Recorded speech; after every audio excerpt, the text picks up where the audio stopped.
सभी भाइयों और बहनों को राधे राधे। आप सभी का आपके अपने YouTube चैनल पर स्वागत है। एक बार की बात है कि एक सियार जंगल में एक पुराने पेड़ के नीचे खड़ा था। पूरा पेड़ हवा के तेज झोंके से गिर पड़ा। सियार उसकी चपेट में आ गया और बुरी तरह घायल हो गया। वह किसी तरह घिसटता घिसटता अपनी मान तक पहुंचा। कई दिन बाद वह मान से बाहर आया। उसे भूख लग रही थी। शरीर कमजोर हो गया था। तभी उसे एक खरगोश नजर आया। उसे दबोचने के लिए वह झपटा। सियार कुछ दूर भागकर हौंफने लगा। उसके शरीर में जान ही कहाँ रह गई थी। फिर उसने एक बटेर का पीछा करने की कोशिश की। यहाँ भी वह असफल रहा। हिरन का पीछा करने की तो उसकी हिम्मत भी न हुई। वह खड़ा सोचने लगा, शिकार वह कर नहीं पा रहा था। भूखों मरने की नौबत आई ही समझो। क्या किया जाए। वह इधर उधर घूमने लगा पर कहीं कोई मरा जानवर नहीं मिला। घूमता घूमता वह एक बस्ती में आ गया। उसने सोचा शायद कोई मुर्गी या उसका बच्चा हाथ लग जाए। वह इधर उधर गलियों में घूमने लगा। तभी कुत्ते भान भान करते उसके पीछे पड़ गए।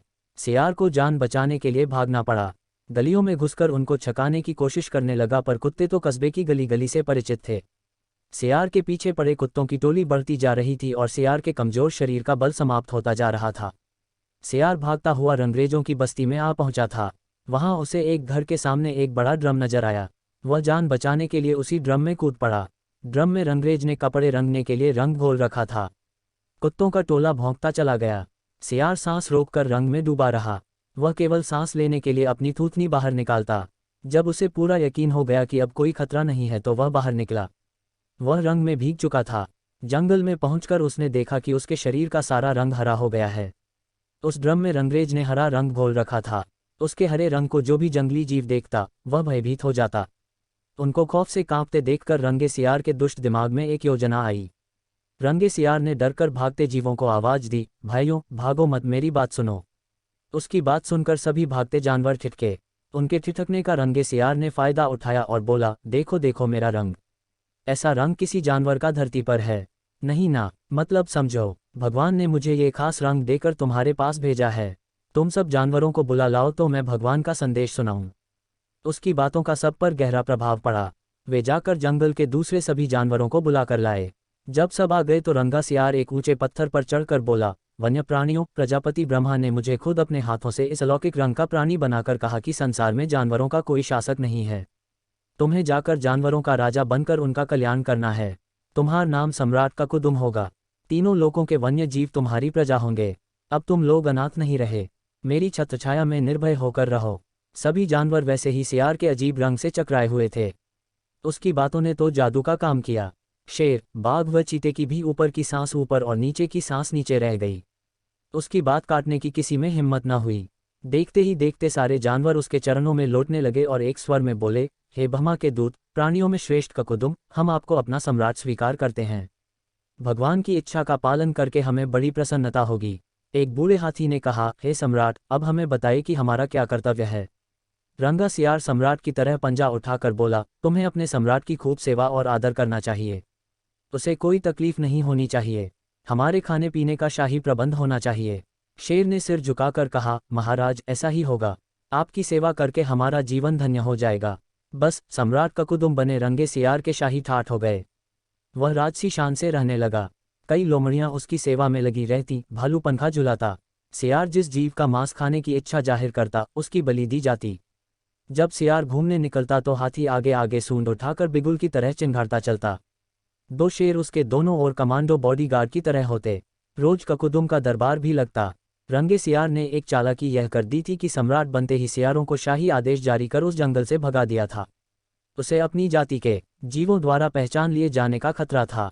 एक दिन सम्राट ककुदुम खूब खा पीकर अपने शाही मान में आराम कर रहा था कि बाहर उजाला देखकर उठा।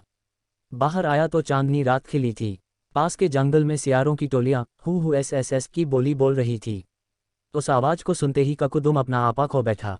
उसके अंदर के जन्मजात स्वभाव ने जोर मारा और वह भी मुंह चांद की ओर उठाकर और सियारों के स्वर में मिलाकर हु करने लगा। शेर और बाघ ने उसे हु करते देख लिया। वे चौंके। बाघ बोला, अरे ये तो सियार है।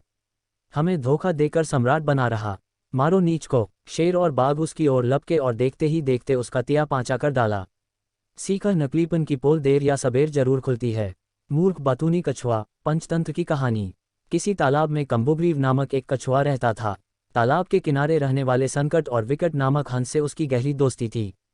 तालाब के किनारे तीनों हर रोज खूब बातें करते और शाम होने पर अपने अपने घरों को चल देते। एक वर्ष उस प्रदेश में जरा भी बारिश नहीं हुई। धीरे धीरे वह तालाब भी सूखने लगा। अब हंसों को कछुए की चिंता होने लगी।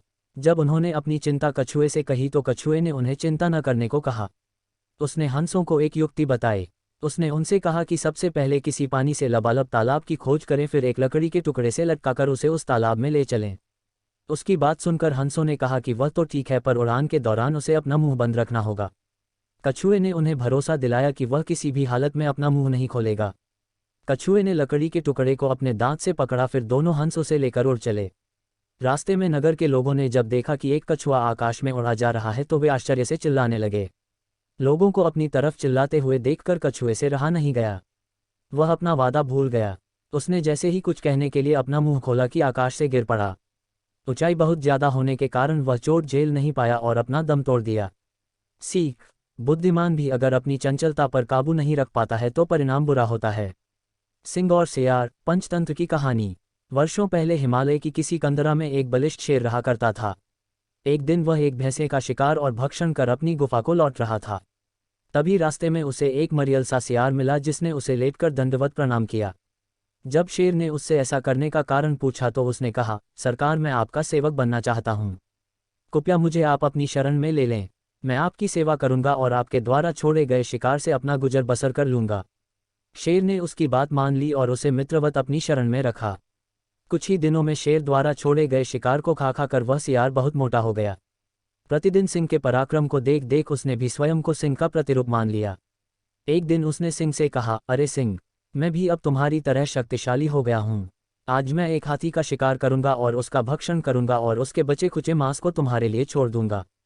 चूंकि सिंह उस सियार को मित्रवत देखता था, इसलिए उसने उसकी बातों का बुरा न मान उसे ऐसा करने से रोका।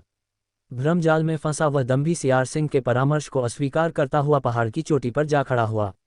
वहां से उसने चारों ओर नजरें दौड़ाई तो पहाड़ के नीचे हाथियों के एक छोटे से समूह को देखा। फिर सिंह नाग की तरह 3 बार सियार की आवाजें लगाकर एक बड़े हाथी के ऊपर कूद पड़ा। किंतु हाथी के सिर के ऊपर न गिर, वह उसके पैरों पर जा गिरा और हाथी अपनी मस्तानी चाल से अपना अगला पैर उसके सिर के ऊपर रख आगे बढ़ गया। क्षण भर में सियार का सिर चकनाचूर हो गया और उसके प्राण पखेरु उड़ गए। पहाड़ के ऊपर से सियार की सारी हरकतें देखता हुआ सिंह ने तब ये गाथा कही, होते हैं जो मूर्ख और घमंडी, होती है उनकी ऐसी ही गति। सीख: घमंड और मूर्खता का साथ बहुत गहरा होता है, इसलिए कभी भी जिंदगी में किसी भी समय घमंड नहीं करना चाहिए। अगर आपको ये वीडियो पसंद आई हो तो इसको लाइक करें और अपने दोस्तों के साथ शेयर करें। अगर आप मेरे चैनल पर नए हो तो इसको सब्सक्राइब करें और बेल आइकन को प्रेस करें ताकि आने वाली सभी वीडियो का नोटिफिकेशन आपको सबसे पहले प्राप्त हो। राधे राधे।